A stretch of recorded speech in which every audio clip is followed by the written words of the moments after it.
আমি জাহান্নামে যাব? আমি তো মসজিদ, মাদ্রাসা, এতিমখানা, বৃদ্ধাশ্রম এমন কিছু নাই যে বাকি রাখছি। শত শত মসজিদ আমি করেছি, আমি কারো জাহান্নামে যাবে? আল্লাহ বলবে না, তুমি দান করেছিলে এই জন্য যে লোকজন তোমার দানশীল বলবে, দানবীর বলবে, আদেম তাই বলবে। ওটা তো তোমাকে বলা হয়েছে জাহান্নামে যাও। আমার কাছে কি চাও? Go to the hell fire. সেদিন আল্লাহ তাআলা অনেক আলেমকে ডাকে বলি, অনেক দাড়িদেরকে ডাকবে, অনেক দোয়া তিলাল্লাহ তিনি ডাকবেন।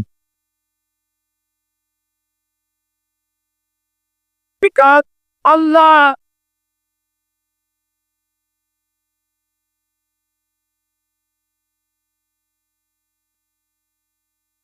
সেদিন অনেক দোয়া ইলাল্লাহ দেখে আল্লাহ বলবেন যে তুমি জাহান্নামে যাও। সে বলবে আল্লাহ কেন? আমি মানুষকে কোরআন শিখিয়েছি, আমি মানুষকে হাদিস শিখিয়েছি,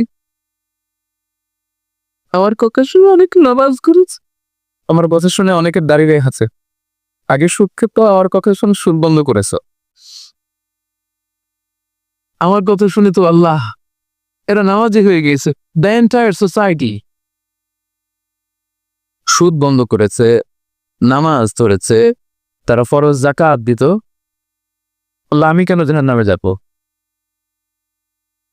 আল্লাহ বলবেন তুমি এই দাওয়াতি কাজ করেছো, লোকজন তোমাকে বড় আলেম বলবে, লোকজন তোমাকে বড় সেলিব্রিটি বলবে, লোকজন তোমার নামে তাকবীর দিবে, তোমাকে বড় আলিম বলবে, বড় দাঈ বলবে।